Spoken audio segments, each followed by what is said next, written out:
नमस्कार दोस्तों, परीक्षा कैंपस प्लेटफॉर्म पर आप सभी का स्वागत है। आप देख रहे हैं हिंदी साहित्य का इतिहास, जिसमें भक्ति काल ये आदिकाल के बाद दूसरा टॉपिक है। आदिकाल में जितने भी महत्वपूर्ण टॉपिक थे उनको हम कवर किए और उसको प्रश्न के माध्यम से देखें भी, जिसका आप लोग उसमें जो है प्रश्नों को हल करिए और देखिए उसमें कैसे ही महत्वपूर्ण प्रश्नों को मैंने रखा। उसके बाद फिर जो प्रीवियस ईयर में आए हुए प्रश्न हैं उनको भी वहाँ रखा गया। इसमें इसी प्रकार इस भक्तिकाल में भी जो महत्वपूर्ण तथ्य हैं उनको पढ़ाएंगे। इसके बाद आप जो है इनसे संबंधित प्रश्न को मैं प्रैक्टिस सेट कराऊंगा, जिसमें महत्वपूर्ण प्रश्नों को हल करेंगे। देखते हैं आज का जो है भक्तिकाल से संबंधित तथ्य। पहला है भक्तिकाल से। देखिए भक्तिकाल जो है, जैसे आदिकाल में क्या था, वीर गाथा काल और श्रृंगार रस, यानी जो वीर गाथा काल उसको कहा जाता है, उसमें वीर रस और श्रृंगार रस से संबंधित ज़्यादा तथ्य थे। और वहाँ पर चारण और भाटों के माध्यम से जो कवि लोग जो है अपने राजाश्रम का वर्णन करते थे, उसी के संदर्भ में फिर आकर के उससे एक प्रकार से जब एक काल पूरी तरह से उब जाते हैं या उस काल की जो अंत होता है तो एक नया काल का उद्भव होता है। उसी संदर्भ में एक भक्तिकाल का उद्भव होता है। भक्तिकाल के संबंध में पहले सामान्य परिचय देखते हैं। पहला है आचार्य हजारी प्रसाद द्विवेदी, जो भक्तिकाल के बहुत ही विशेषज्ञ थे, भक्तिकाल के बहुत जानकार थे। उन्होंने क्या कहा है, आचार्य हजारी प्रसाद द्विवेदी ने भक्तिकाल को बौद्ध धर्म की देन माना है। ये प्रश्न आपका कथन और कारण में पूछा जाता है, नेट में कथन कारण में, और यहाँ तक कि फिर उसके बाद नेट के अलावा आप टीजीटी पीजीटी में भी उस तरीके के प्रश्न पूछे जाने लगे। उसके बाद असिस्टेंट प्रोफेसर में भी इसी तरीके से हजारी प्रसाद द्विवेदी किस मत को मानने वाले। हजारी प्रसाद द्विवेदी का मुख्य उद्देश्य था, वो कहते थे कि जो भक्ति काल है, भक्ति का उद्भव किसे बौद्ध धर्म की देन से हुआ, उससे भी लोग ऊब करके एक भक्ति की उत्पत्ति करते हैं। फिर दूसरा है आचार्य शुक्ल का क्या उद्देश्य था, वो कहते हैं कि मुसलमानों के प्रभाव स्वरूप यानी रामानंद द्वारा भक्ति की उत्पत्ति हुई। अर्थात यहाँ कहते हैं अगर मुस्लिम आक्रमण न किए होते तो भक्ति उत्पत्ति नहीं होती। वहीं पर उनकी प्रतिक्रिया में हजारी प्रसाद द्विवेदी कहते हैं अगर भक्ति ना आई होती तो साहित्य का 12 आना वैसा होता जैसा पहले था, उसमें कोई परिवर्तन नहीं होता। उसके बाद लेकिन हाँ वो इस चीज़ को मान रहे हैं, यानी 12 आना मतलब वो 4 ही आना, अर्थात उसमें एक प्रकार से चौथाई भाग ही नहीं मान रहे, बाकी 3 भाग तो मान ही रहे हैं। फिर उसके बाद आता है जॉर्ज गियर्सन। जॉर्ज गियर्सन ने ईसाई धर्म की देन माना है। देखिए जिसकी रही भावना जैसी प्रमूरत देखी थी, अर्थात वो जैसे है उसी प्रकार से, क्योंकि गियर्सन अंग्रेज थे तो ये जो है ईसाई धर्म को मानने वाले थे। इसीलिए इन्होंने कहा, क्या कहा कि जॉर्ज गियर्सन ने कहा कि ईसाई धर्म की देन है ये भक्ति की उत्पत्ति। और उसके बाद ताराचंद क्या मानते हैं, अरबों की देन, अर्थात मुसलमानों की देन वो मानते हैं कि भक्ति मुसलमानों के कारण उत्पन्न हुई। फिर आगे देखते हैं अगला तथ्य क्या है। फिर ये समय सीमा पर ध्यान दीजिए कि समय सीमा क्या है। आचार्य रामचंद्र शुक्ल के अनुसार भक्तिकाल संवत 1375 से 1700 विक्रम संवत तक मानते हैं। भक्तिकाल को पूर्व मध्यकाल भी कहा जाता है। आचार्य हजारी प्रसाद द्विवेदी ने भक्तिकाल को पूर्व मध्यकाल कहा और रामचंद्र शुक्ल ने भक्तिकाल को भक्तिकाल नाम दिया।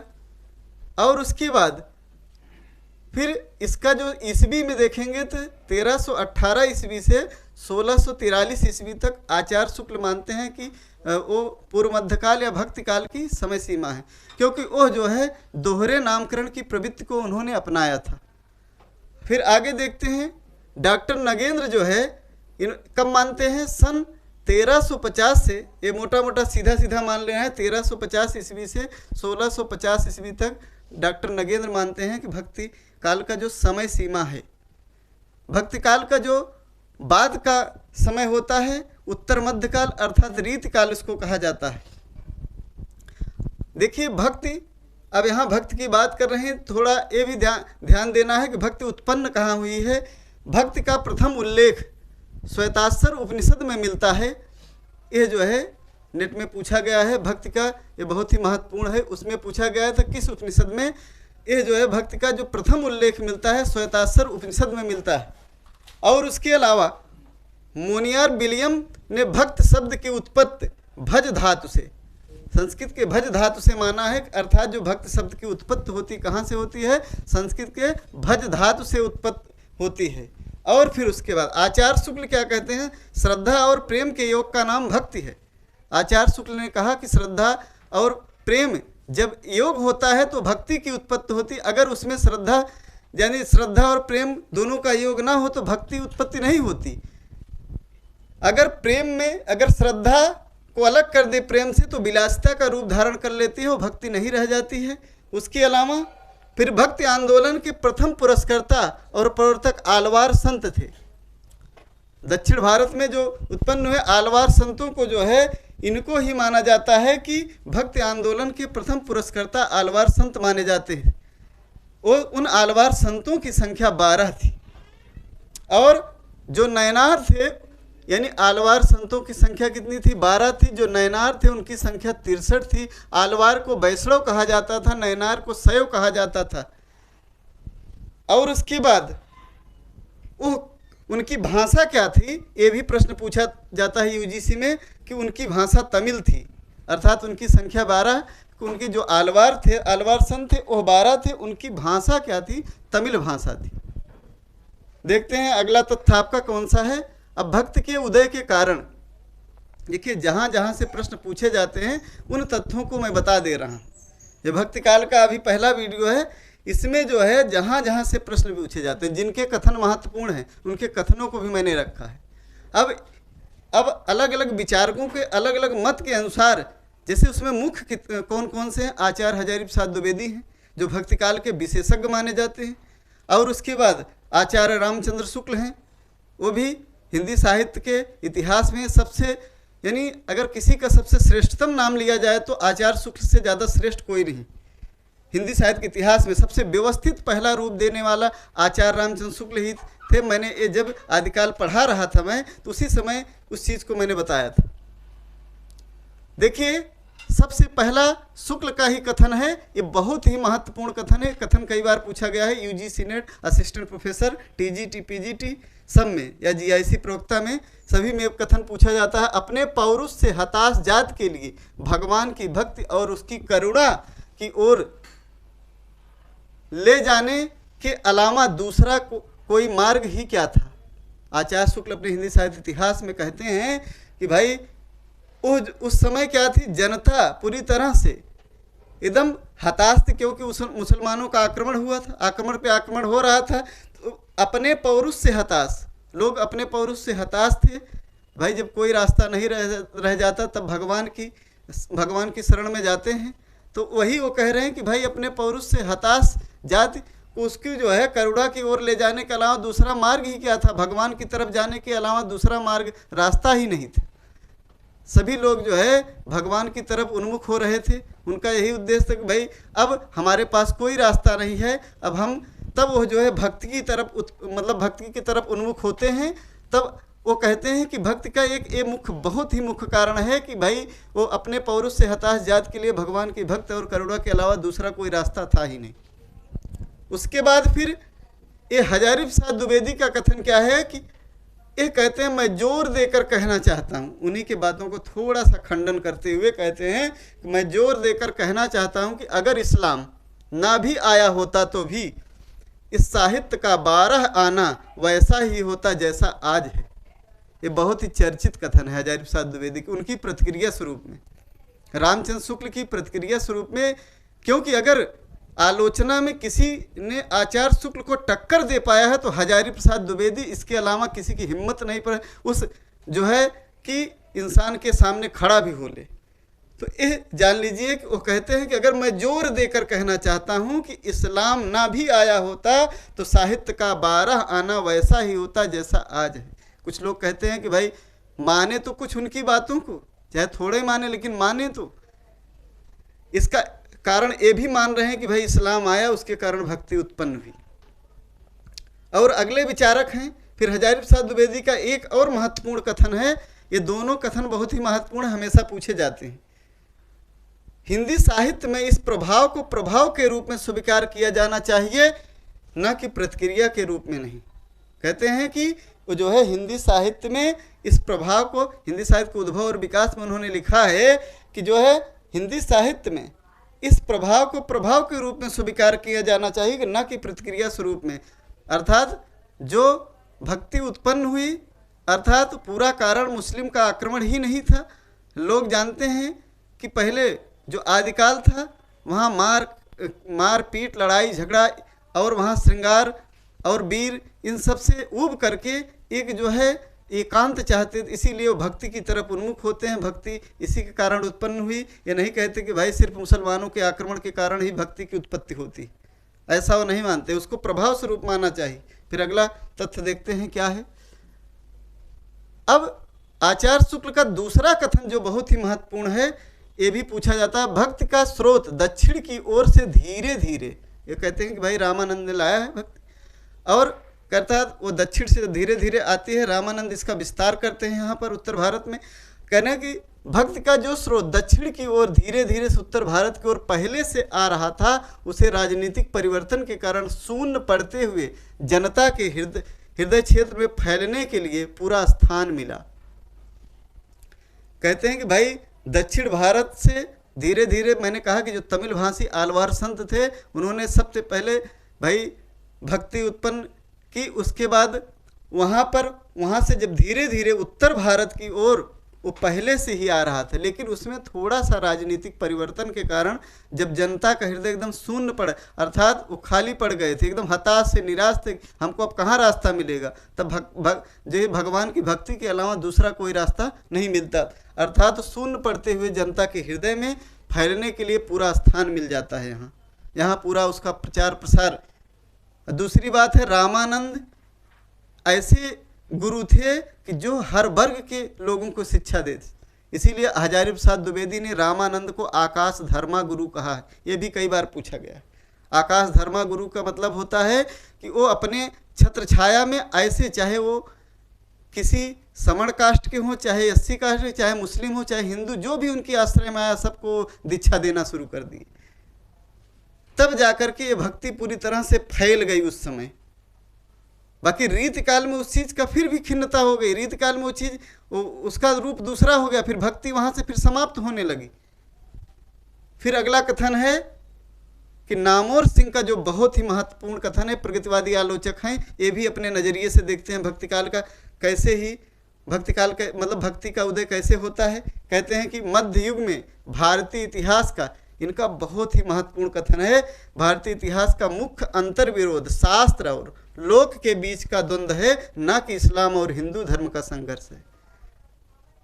जैसे एक कथन है उसमें चंद्रगुप्त नाटक में, जानते हैं कि वहाँ वो कहता है कि भाई उसमें का एक संत कहता है कि भाई वहाँ पर दो विचारधाराओं की लड़ाई हो रही है, ना कि जो है उन लोग के मतलब जो आए हैं बाहर से उनकी लड़ाई, या फिर इनकी, अर्थात सिकंदर और चाणक्य की नहीं, एक विचारधाराओं की लड़ाई हो रही, अर्थात दो बुद्धियाँ, अर्थात उधर से अरस्तु था, इधर से चाणक्य था, दोनों की बुद्धि की लड़ाई हो रही थी, उनका संघर्ष था, न कि जो है सिकंदर और जो है चंद्रगुप्त का संघर्ष था। उसी तरीके से यहाँ पर भी ये बताया गया कि मध्य युग में भारतीय इतिहास का मुख्य अंतर विरोध शास्त्र और लोक के बीच का द्वंद्व है, न कि इस्लाम और हिंदू धर्म का। ये जो है नामवर सिंह बहुत ही प्रगतिवादी विचारधारक, ये अपने नज़रिए से बताते हैं कि भाई इनका कथन अभी तक पूछा गया है, लेकिन अगले पेपर में कथन पूछेगा पक्का असिस्टेंट प्रोफेसर में,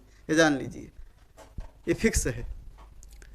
तो कहने का मतलब है कि यहाँ दो शास्त्र और लोक के बीच, जैसे जो एक प्रकार से शास्त्र और लोक यानी जो समाज था उसके बीच का द्वंद्व था, ना कि जो है इस्लाम और हिंदू के बीच का द्वंद्व था। ये नामवर सिंह का कथन है।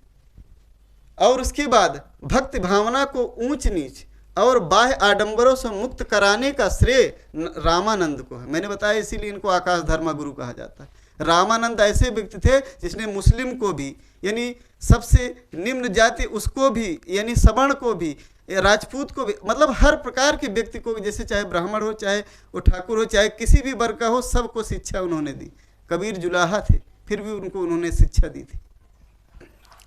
तो इसीलिए वो कहते हैं कि भाई भक्ति भावना को ऊंच नीच जानते तभी फैलेगा। उनकी ये नीति भी थी कि भाई तभी भक्ति फैलेगी कि जब कोई ऊंच नीच किसी भी वर्ग का हो, यानी उससे बाह्य आडंबरों से मुक्त कराने के श्रेय रामानंद को जाता है। भले उन्होंने खुलकर नहीं कहा, बाद में उसी का भाई कबीर के अंदर देखेंगे भाई कबीर जो है उस चीज़ का बहुत अधिक विरोध करते हैं। रामानंद की शिष्य परंपरा में तुलसी भी तो आते हैं, भाई सीधे तुलसी उनके शिष्य नहीं थे, लेकिन जो है उनकी शिष्य परंपरा नरहरियानंद उसी के जो है शिष्य परंपरा में आते हैं। तो अर्थात देखिए उधर वर्णवाद चल रहा है, इधर क्या है कि पूरा खंडन कर रहे हैं कि भाई जातिवाद भेदभाव सब खत्म। तो सब पहला श्रेय अगर पूछता है, क्योंकि कथन कारण में भी पूछ लेता है कि भाई पहला श्रेय किसको जाता है, रामानंद को जाता है। यानी जो भक्ति का यानी बाह्य आडंबर और उससे यानी मुक्त कराने का श्रेय रामानंद को जाता है। देखते हैं अगला तथ्य आपका कौन सा है। और यही नहीं, भक्तकालीन हिंदी काव्य की जो प्रमुख भाषा थी, ये भी कथन कारण में पूछता है। पहली भाषा ब्रज थी, दूसरी अवधि थी। उस समय की मुख्य भाषा क्या थी, ब्रज और अवधि। उसके अलावा जबकि जानते हैं उस समय की जो जानते हैं कि राज्य की जो भाषा थी फारसी थी, लेकिन उसके बीच में से यानी जो लोक भाषा जी कवियों की भाषा थी वो जो है ब्रज और जो है अवधि भाषा थी। चाहे जायसी को देखिए ठेठ अवधि का वो प्रयोग करते हैं, चाहे उधर तुलसी को देख लीजिए साहित्यिक अवधि का प्रयोग करते हैं। दो भाषाएं बहुत ही उन्नतशील उस समय थी। बाद में जबकि अवधि थोड़ा सा लुप्त होने लगी, उसके बाद उससे ज़्यादा फिर ब्रज का प्रयोग होने लगा कि इसमें रीतिकाल में जो उत्तर मध्यकाल है। इसके बाद फिर निर्गुण भक्ति। देखिए निर्गुण भक्ति का मुख्य स्रोत कहाँ से हुआ। देखिए निर्गुण भक्ति का आदि स्रोत जानते हैं श्वेताश्वर उपनिषद में है। किसमें, ये जो है श्वेताश्वर उपनिषद माना जाता है, जबकि सगुण भक्ति का आदि स्रोत श्रीमद् भागवत माना जाता है। देखिए उन दोनों का मुख्य आधार है। जैसे निर्गुण भक्ति का जो है जो स्रोत है श्वेताश्वर उपनिषद से माना, जैसे मैंने कहा कि वहीं से भक्ति उत्पन्न हुई। और लेकिन जो सगुण भक्ति का जो आदि स्रोत है श्रीमद् भागवत है, क्योंकि उसी समय में यानी इसका आधार लेकर लोग ग्रंथ लिख रहे थे। जबकि सूरदास इसका पूरा ही आधार, उन्होंने दशम स्कंद का आधार लिया था जो श्रीमद् भागवत के। उसके अलावा भक्ति काल धर्म ज्ञान का विषय नहीं बल्कि भावावेग का विषय है, इसको जॉर्ज गियर्सन ने कहा है। जॉर्ज गियर्सन का भी एक कथन बहुत ही महत्वपूर्ण है, हिंदी साहित्य उद्भव और विकास से हजारी प्रसाद द्विवेदी के से लिया गया है, पेज नंबर 2। तो उसमें बताया गया है कि भक्ति काल का धर्म और ज्ञान का विषय नहीं रहा है बल्कि भावावेग का विषय रहा। वो कहते हैं कि जैसे बिजली अचानक चमक जाती है फिर भक्ति उत्पन्न हो जाती, जो लेख कहानी बता रहे हैं आचार्य शुक्ल और जो है हजारी प्रसाद द्विवेदी और लोग बता रहे हैं, लेकिन जॉर्ज गियर्सन को खारिज करते हैं। कहते हैं भक्ति ऐसे नहीं उत्पन्न हो गई, ईसाई धर्म की देन है। दूसरे प्रकार से कहते हैं कि एक जैसे कि कोई बिजली अचानक उत्पन्न हो जाए उससे भक्ति उत्पन्न हो गई। उनका कहने का तात्पर्य है, कहने का मतलब वो भावावेग का विषय है, न कि जो है ऐसे ही भक्ति उत्पन्न हो गई। देखते हैं अगला तथ्य आपका कौन सा है। हिंदी का भक्त साहित्य दमित काम कुंठा का प्रतीक है। ये भी महत्वपूर्ण कथन है, कभी अभी पूछा नहीं गया है, लेकिन ये जो है नेट और असिस्टेंट प्रोफेसर दोनों में कथन पूछे जाने इलाचंद जोशी का, क्योंकि ये मनोवैज्ञानिक थे। मैंने कहा कि जो व्यक्ति जैसे होगा उसी नजरिए से देखेगा। अभी तभी तो कह रहे हैं हिंदी का भक्त साहित्य दमित काम कुंठा का प्रतीक है। वो लोग भाई आक्रमण पे आक्रमण हो रहे थे, बेचारे बड़े दमित काम कुंठा के कारण एकदम परेशान थे। अब उसी कारण जो है भाई उनको आश्रय लेने के लिए कोई न कोई चाहिए। अब ईश्वर के अलावा कौन सा आश्रय है।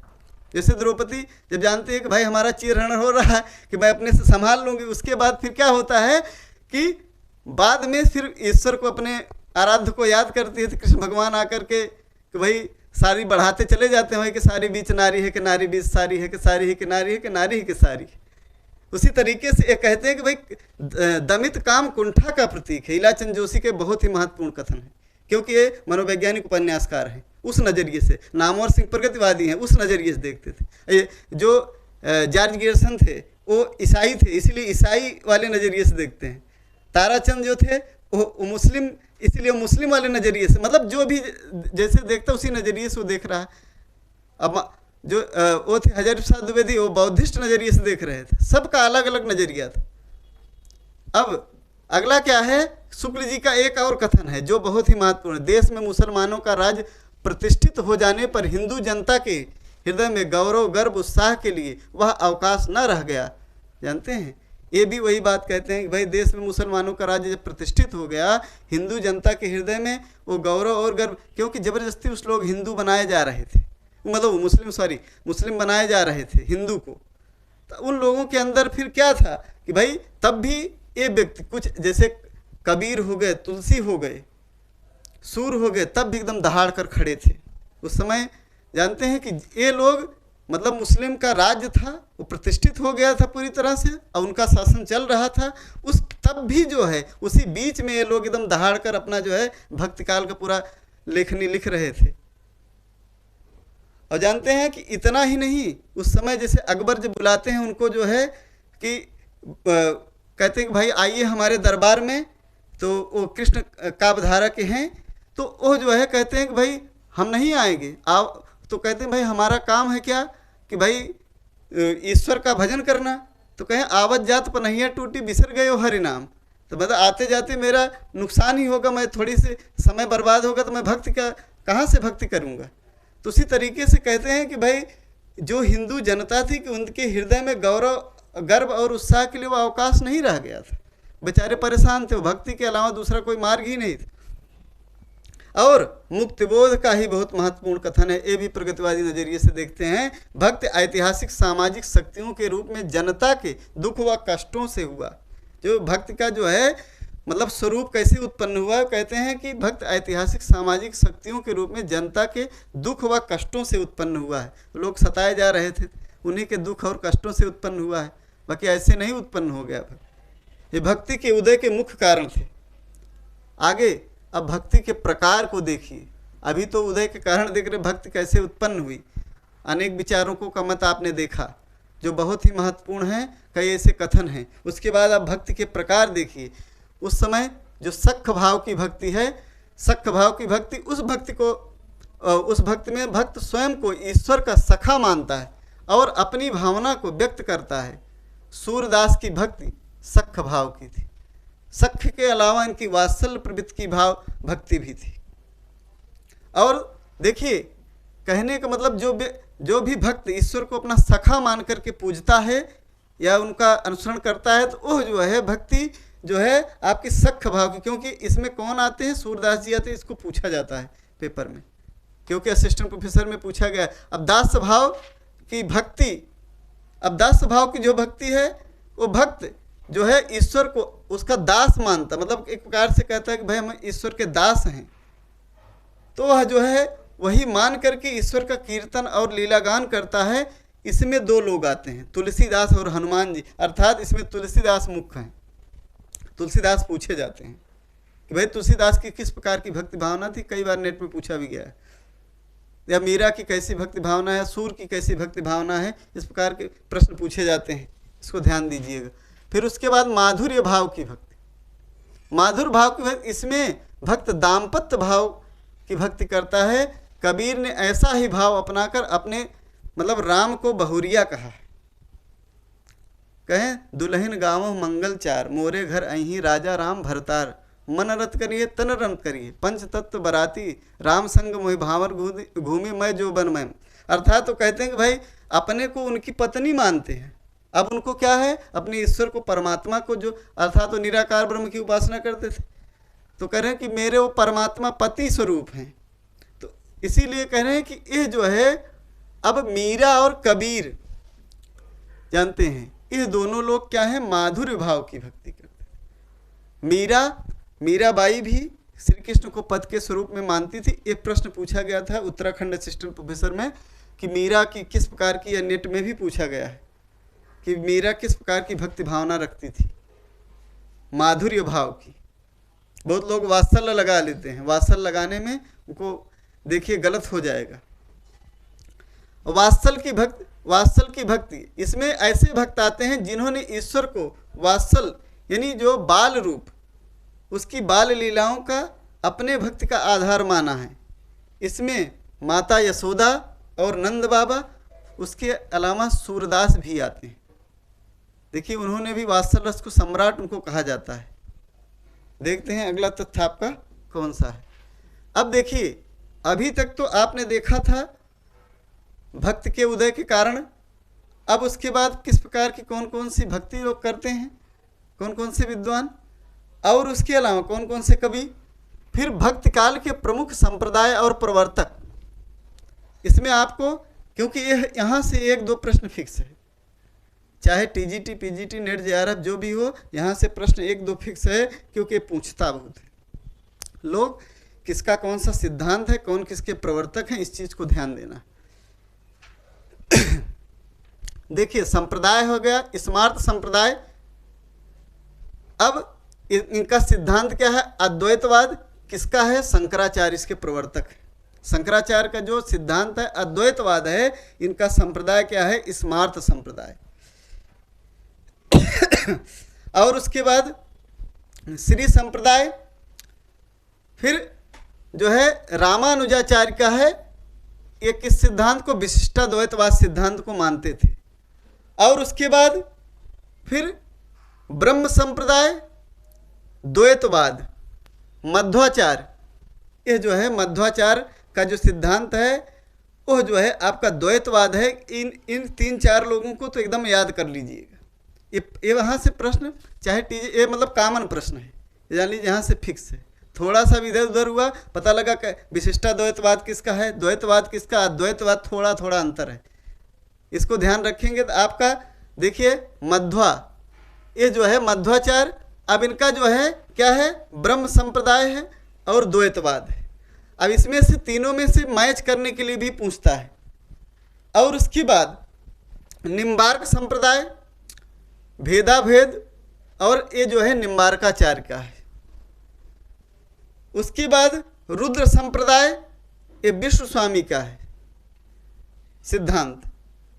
और उसके बाद पुष्टि संप्रदाय, ये वल्लभाचार्य का है। फिर इनका जो है सिद्धांत है शुद्धाद्वैतवाद।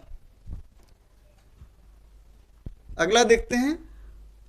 अब उसके बाद गौड़ी संप्रदाय है और इनके सिद्धांत है अचिंत भेदाभेदवाद, चैतन्य महाप्रभु का।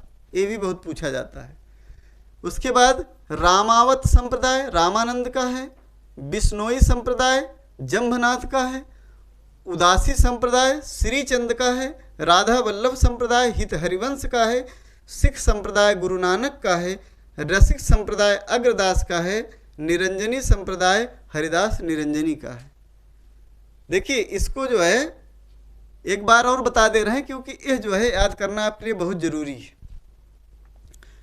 शंकराचार्य का जो सिद्धांत है अद्वैतवाद है, और इनका जो संप्रदाय है स्मार्त संप्रदाय।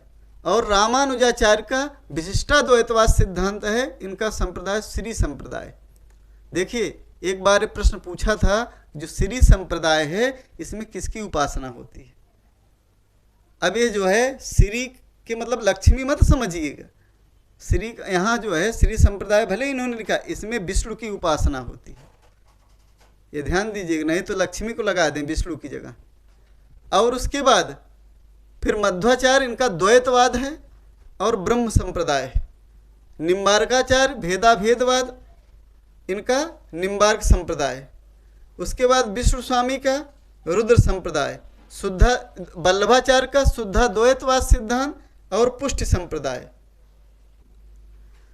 उसके बाद चैतन्य महाप्रभु का अचिंत भेदाभेदवाद सिद्धांत और गौड़ीय संप्रदाय। फिर उसके बाद रामानंद का रामावत संप्रदाय, जम्भनाथ का बिश्नोई संप्रदाय, श्रीचंद का उदासी संप्रदाय है, और राधा वल्लभ हित हरिवंश का राधा वल्लभ संप्रदाय, नानक का जो है सिख संप्रदाय है, अग्रदास का रसिक संप्रदाय है, और उसके बाद हरिदास निरंजनी का निरंजनी संप्रदाय। देखिए, यहीं पर आपका जो है ये पूरा लेक्चर पूरा हुआ। इसमें जो महत्वपूर्ण तथ्य मैंने बताए थे ज़्यादातर परीक्षा उपयोगी हैं, परीक्षा में पूछे जाने योग्य हैं, ये जान लीजिए। इसको अगर 1 से 2 बार 3 बार आप देखेंगे तो आपको पूरा याद हो जाएगा, जिस तरीके से मैंने बताया है। और याद के अलावा आपको जो है इनको लिखना भी है। और जिसको अगर इसका PDF प्राप्त करना है, बार बार जैसा कि मैं बताता हूं कि भाई मेरे टेलीग्राम चैनल परीक्षा कैंपस के नाम से है, उसको ज्वाइन करिए और लाइक करिए, कमेंट करिए मेरे चैनल को। मिलते हैं अगले वीडियो में, तब तक के लिए धन्यवाद।